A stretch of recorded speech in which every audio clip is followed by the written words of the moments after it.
What up, guys? You know what it is. Reacting to the top 25 new games of 2025. Second half.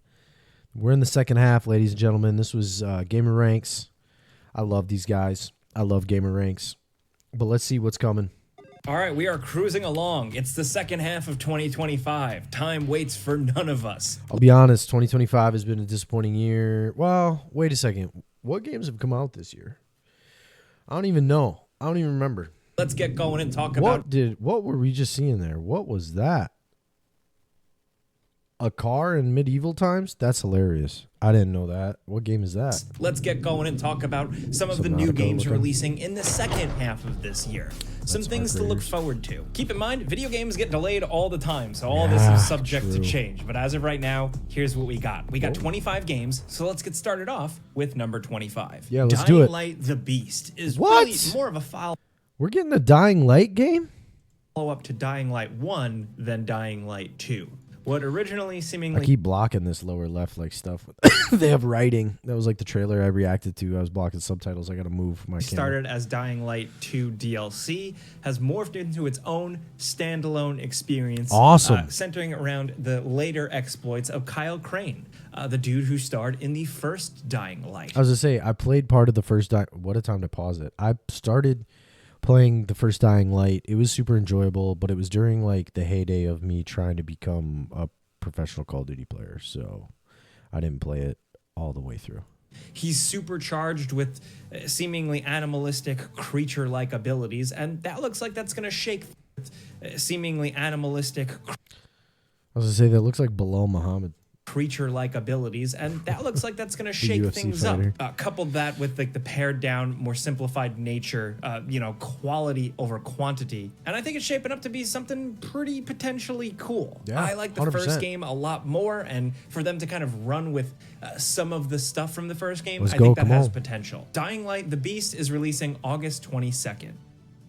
Next at number 24, Hell Is Us. Looks like an incredibly unique game. What initially kind of looked like a Souls-like game, but in a kind of future dystopian universe with Death Stranding vibes, Hell Is Us seems to be its own kind of third-person action-adventure game with challenging combat, lots of cool and interesting NPC interactions and decision-making, varied questing, and just... There's a chance that this is one of the best, I'm not going to say like actual award show game of the year, but one of the best content games of the year, because of the fact that there's no mini-map, there's no quest log, right? That's Hell Is Us. So people that stream this game, they're all going to be going different ways. Like, you basically have 360 degrees, so you have 300, although there's supposed to be infinite points in a line, but not in a circle. There's finite points. But like 360 degrees, sorry, geometry just came back to my brain. But 360 different directions you could go. Things you could do, NPCs, interactions, order that you do things, which I don't know if all that affects the way that things play out. So, like, legit, you could watch one person play this game and then watch somebody else, and it could be totally different. Really, really cool environments and enemy types. It does look incredibly challenging, but also just really, really unique. And we got to give them credit for that. Yeah. This game is being headed up by veterans of game development from different studios coming together to make this. And I think this just has a lot of potential. Since this was announced, we've kept our eye on it. And it seems like we're not going to have to keep our eye on it too much longer because it's releasing September 4th. I really want to play this game. Next at number 23, speaking of one I've been keeping my eye on We started with two bangers, Dying Light and Hell Is Us. for a long time, it's Kingmakers.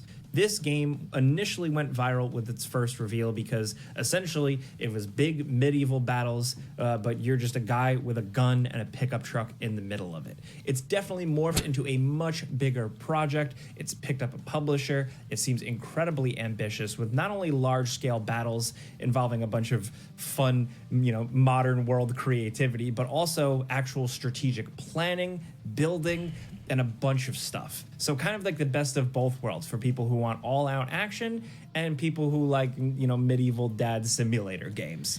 This game looks so stupid, but like it looks fun, but it's not one I'd play. They've been working on this one for quite some time, and honestly, it's been at the top of our list since it was first revealed, and we now know finally it's at least coming to early access this year on PC.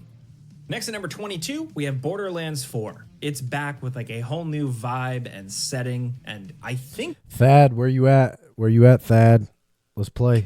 they might be onto something with this one. Borderlands 3, while, generally liked, I think, by Borderlands fans, wasn't the massive shakeup it could have been, and Borderlands 4 looks to be that. Like I said, the setting change, but also seemingly tons of new movement options and just way more flexibility, and apparently a kind of revamped sense of humor and It can't be worse than the movie, right? So as long as you don't make it like the movie was, I think you're gonna be fine. Really, that's the truth.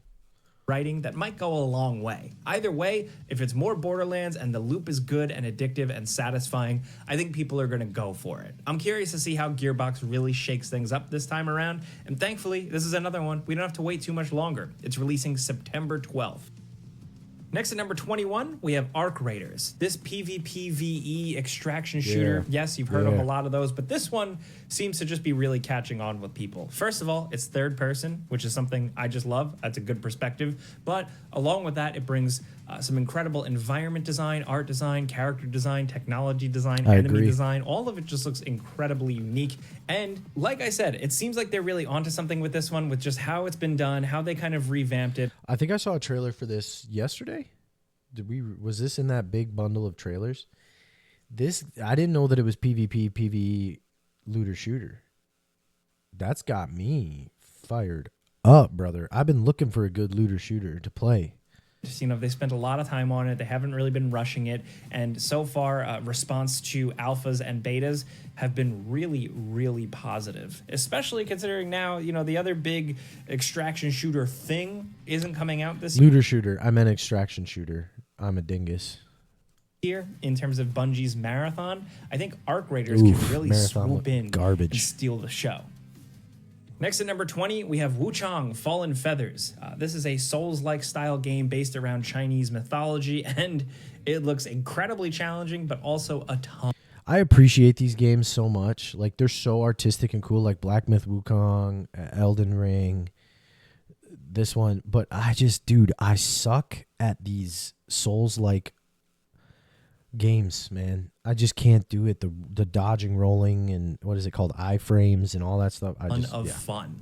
Early preview impressions from this have come across very, very positive. Even if it's something that you kind of see it and you know what to expect, it seems like a really damn good one. It's being published by 505 Games, and I think in this one the character and like her abilities seem really unique, and there might actually be some cool story that unfolds from this, because like I said, it is set like in the Ming Dynasty. She has amnesia, and also you're fighting some really, really gross, weird creatures. I think a Souls-like game with some mystery and intrigue and some gross, weird creatures is really all you really need. So I'm excited to see how this one goes down. It's releasing July 24th.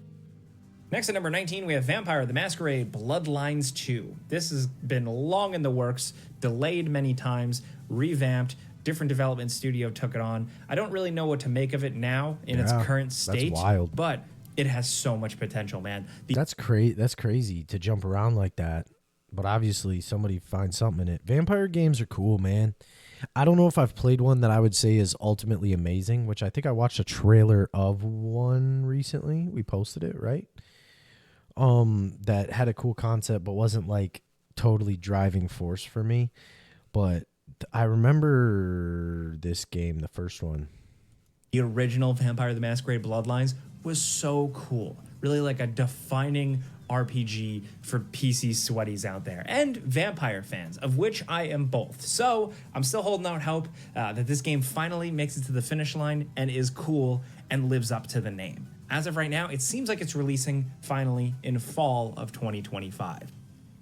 Now at number 18. Yeah, it doesn't look like a game I'd play. Like Dying Light, potentially. Hell Is Us, definitely gonna play. Kingmakers, no. Borderlands 4, that's a maybe. Arc Raiders, I would definitely try. Other than that, I'm going to be incredibly biased here and talk about Terminator 2D No Fate, simply because this looks like the game of my dreams. If I was a kid growing up... This looks like, what was that game called, man? Oh, sorry, I just chest bumped my microphone. What was that game called? I played it with a friend. It was just like this. Guy with a gun and scroller like this. This is like what I imagined a Terminator 2 game to really be like. You're running around as Sarah Connor, the Terminator himself, John Connor in the future, and all of it is done in a really cool retro style. With I was just saying, no joke. It does look good. I couldn't play it though. There's no way. beautiful art. Actually, I could play this on like a Game Boy. I couldn't sit in front of my like PS5 knowing that Call of Duty's right there and play this. But if I was like on a road trip and just Game Boying, I'd play the crap out of this. I used to play Chronicles of Narnia and Batman Begins on my Game Boy Advance. But I also still have that modern somewhere. sensibilities. It's taking a hybrid approach, cribbing from a bunch of different games like Metal Slug and beat 'em ups. And I think if they nail it, they could be onto something really, really special. Next at number 17, we have The Outer Worlds 2. Obsidian is essentially making saw a a trailer for bigger this. Outer Worlds, really taking advantage of what they built with the first game in terms of just universe and lore, and really doubling down on action, playability, and depth. Again, early impressions for this one seem to be very positive. And I still think like this style of game specifically, this feel is really their bread and butter. So I hope they run with it. It's releasing October 29th, 2025. Next at Interesting. number 16, I need we to play the first one of that. I need to see if I have that on my PlayStation or not. have Subnautica 2. The care. aquatic survival game that took the world by storm is finally Yeah. back. It's been so I know a lot of people that played this. I don't know. It just was never my vibe, to be honest. I've heard it's really, really good though. Pardon me.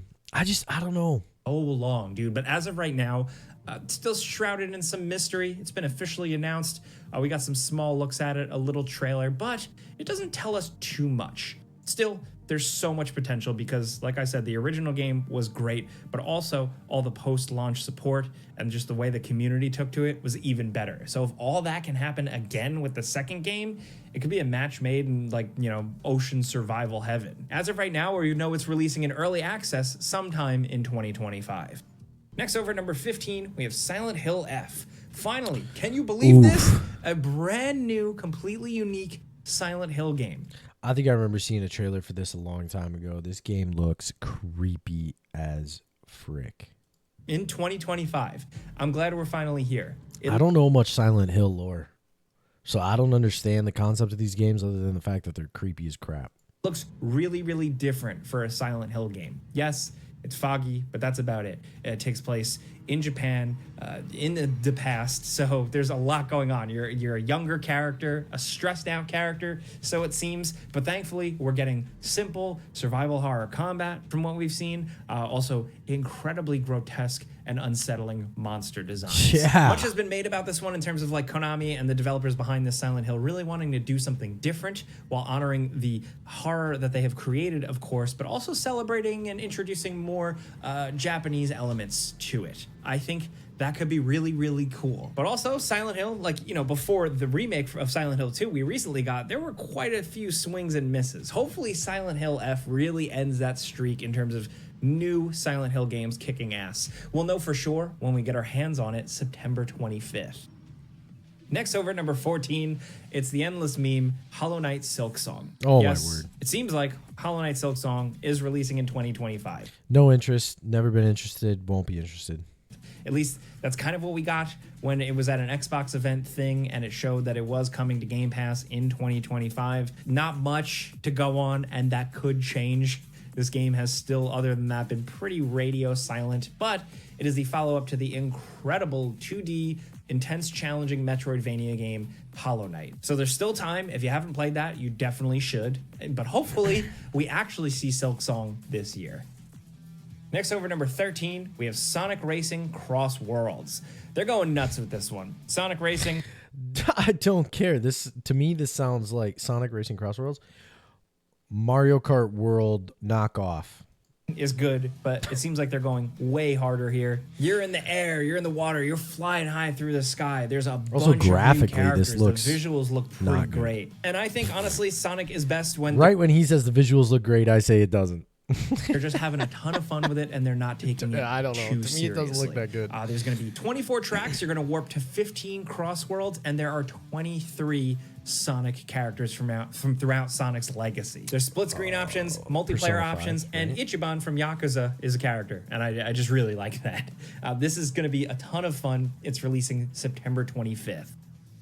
Next over number 12, Painkiller, the PC first-person shooter classic that I enjoyed quite a bit, is back with a bigger emphasis on cooperative action. I didn't totally expect that, but what we got here looks pretty cool. Aesthetically different, but crazy over-the-top monsters, wild environments, but most importantly, fast, chaotic first-person. It's not like it looks bad, but it's just not my vibe, man. 3D Realms is publishing this. They have a legacy of like classic game development and of course old school PC first person shooters. So I really hope this is good. This could be like a fun co-op kind of alternative to Doom the Dark Ages, Doom Eternal. If you're looking I was for gonna say, something it like looks that. like a And Doom you're just game. mowing down hordes of Similar enemies with some really style. interesting weapon types. I don't know, man. The jury's still out on this one. I'm not like 1,000% convinced, but I'm looking forward to seeing what's up. It's releasing October 9th.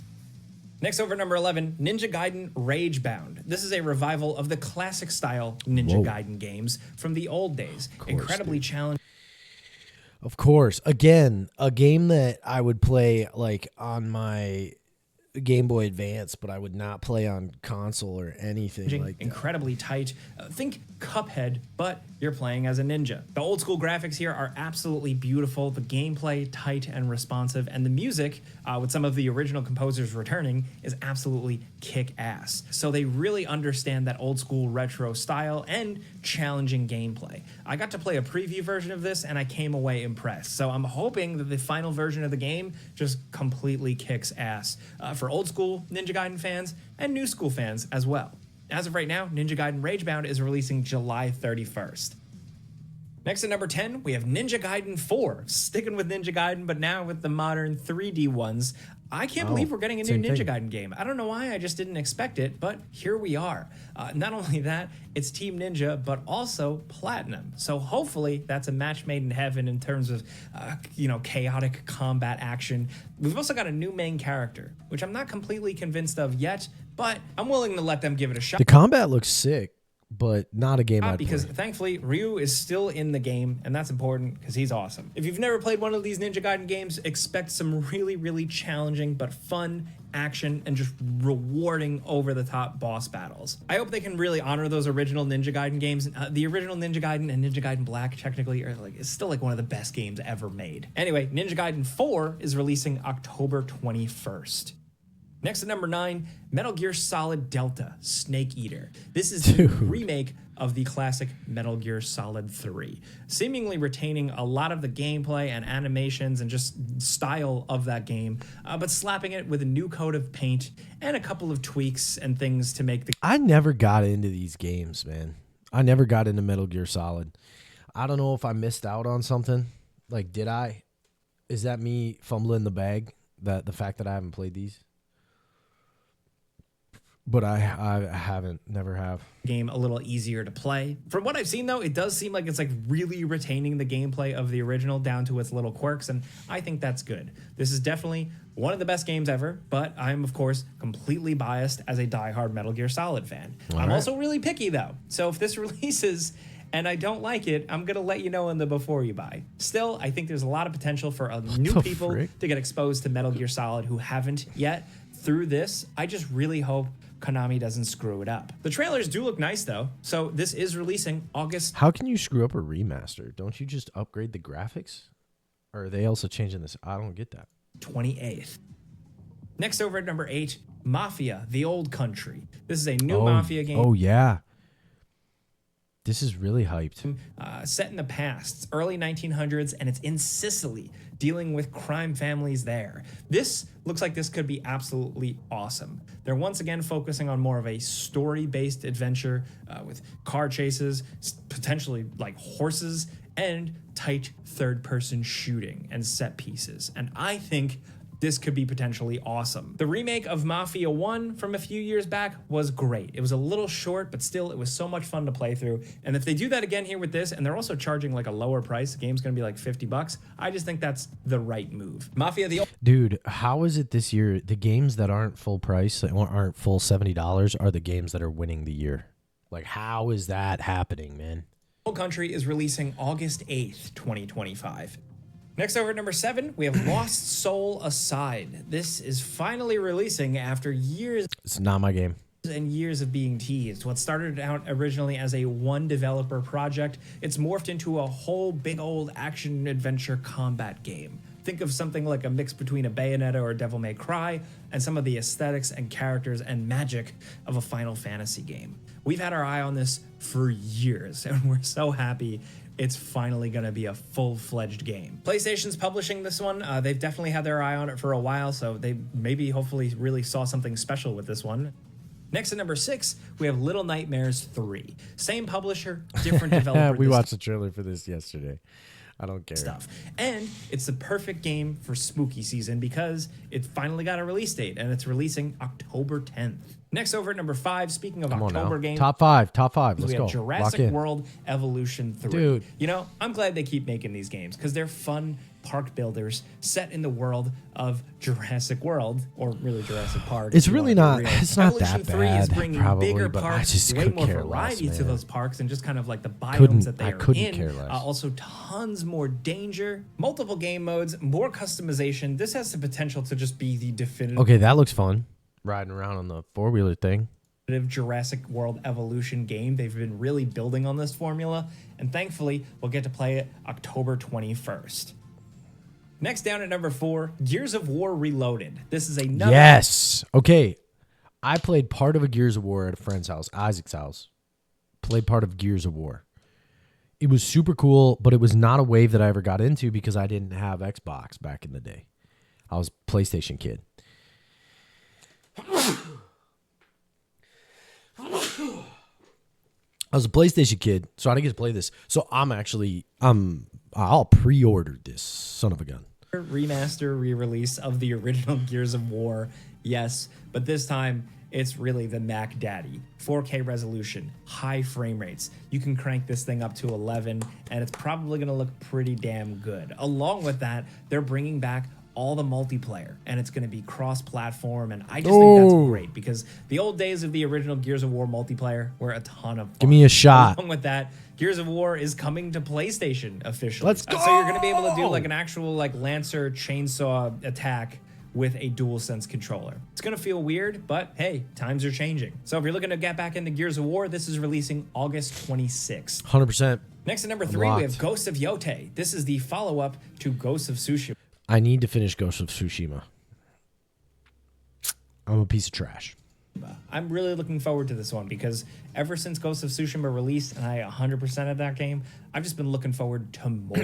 This takes place in a different time period, years and years and years after the events of the original game. You got a new character, you got a new invading force, and you're on the actual like mainland Japan this time. You're not isolated to an island. Along with that, they've been pretty good about like showing us a little bit about the game, but not spoiling everything new. Like, cause honestly, it's Ghost of Tsushima 2. You know what you're gonna get kind of in terms of open world and combat and stuff like that. I'm already on board, but I am excited to see like what they really cooked up with this one. Like, what is this story? Why they have moved on from Jin and like what they can really do with the gameplay, how they can bring it forward, especially with it being based on PlayStation 5. We'll know for sure when we get our hands on it October 2nd of this year.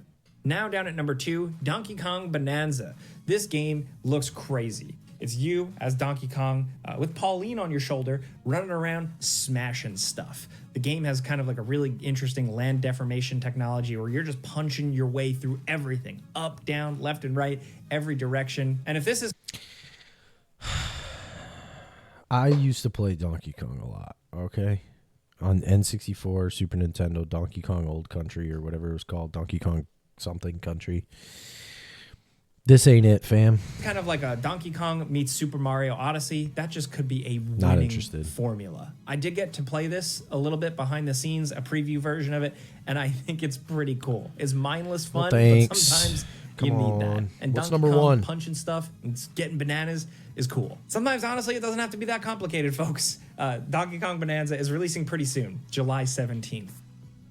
Now, down at number 1, Crimson Desert. This one people have been fiending for a while because this is just a incredibly ambitious, good-looking, open-world RPG with basically everything. I think that's the best way to explain it. Tons of loot, side quests, decision making, giant battles, flying, magic abilities that you can combo, a lot of combat and battle elements that kind of rival something like a Dragon's Dogma 2, while also tacking on elements of things like The Witcher 3 and also some of the magic hand powers of Legend of Zelda Tears of the Kingdom. This game is going big. It is trying a lot of stuff. Whether or not they nail it remains to be seen, but I'd check it out. I'd probably check it out. You can't help but be in awe of the ambition. Not only the fact, like, it also just looks like the world is really big and the graphics pretty damn good. A potentially good blend of, like, you know, medieval fantasy and weird video game magic stuff. Pearl Abyss, the developers behind this, had previously done Black Desert Online. They've been cooking on this game for a long time. No solid release date yet, but they have officially said late 2025. But those are that means it'll be 2026. New games released. That means it'll be 2026 for sure. Don't forget, go check out their video, like it, subscribe. It's a baller video. Baller video. Anything Gamer Ranks drops is hot. Dude, I love Gamer Ranks.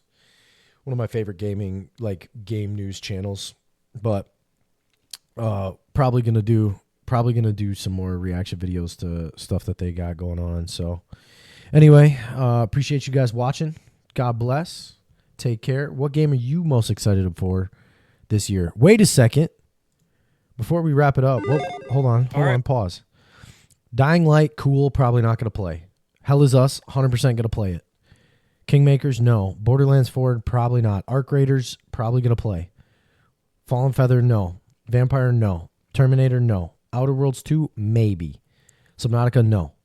Silent Hill F, no. Definitely not. Hollow Knight, get out of here. Sonic Racing, no. Painkiller, no. Ninja Gaiden, no. Ninja Gaiden 4, no. Metal Gear Solid, no. Mafia Old Country, maybe. Lost Souls, no. Little Nightmares, no. Jurassic World, no. Gears of War, 1000% subscribe to the channel because I will live stream the crap out of that game. You want me to? Like this video, drop a comment down below. Let's go. Ghost of Yotai, I need to beat Ghost of Tsushima. Crimson Desert, that's a maybe. That's a maybe for sure. I could do it, maybe. Check it out. Anyway, that's going to be it. I just wanted to go through and recap what games I am most excited about coming up in 2025 in the second half. We'll catch y'all later. God bless you. Peace out.